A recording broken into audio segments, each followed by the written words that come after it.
Hey guys, this is Tech It Out, and today I'm going to be doing an iPhone 7 review, and we are going to be finding out, is it still worth buying in 2018?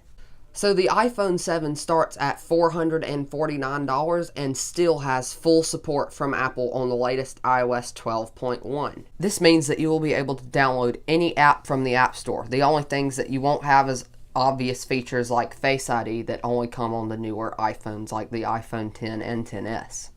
So something that most people use every day on their smartphone is their camera. Now you're probably wondering, how good is the camera on the iPhone 7? I would say it's pretty impressive. It can have a pretty strong depth of field if you focus on an object, but everything looks crystal clear.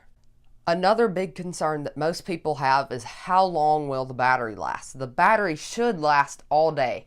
In specs, the actual battery size is bigger slightly than the iPhone 8, and my iPhone 8 lasts me all day, even if I use it pretty heavily.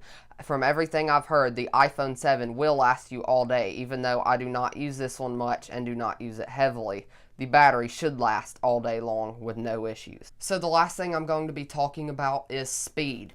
I'm going to be comparing this iPhone 7 on iOS 12.1 to this iPhone 8 Plus on iOS 12.0.1. So I'm going to do a quick app synchronization test. So we're going to see how fast 3 different apps load in comparison to each other on the different phones. So starting with settings in 3, 2, 1. Exact same time. Exiting out in 3, 2, 1. Exact same time. Now the camera in 3, 2, 1. Exact same time as you can see there. And then now we are going to load Safari in 3, 2, 1. And the iPhone 8 was slightly before the iPhone 7 here. Now the last thing we're going to be loading is the app switcher in 3, 2, 1. Exact same time as you can see here. So the iPhone 7 really does compete with something like the iPhone 8 or 8 Plus here in speed. The speed should not be an issue for it. It is just as good as the iPhone 8.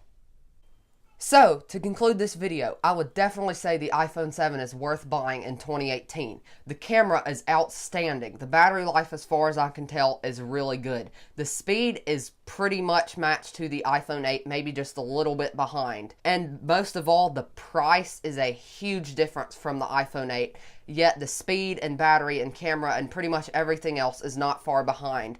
One of the main features it's lacking, though, is the wireless charging that the iPhone 8 has, but that is pretty much it. So I would definitely say the iPhone 7 is still worth buying in 2018. If you enjoyed this video, go ahead and hit that subscribe button. If you feel like being extra awesome, go ahead and drop a like. If you have any questions, leave them down in the comments below, and I'll try to get to them as soon as I can. I'll catch you in the next video. Peace.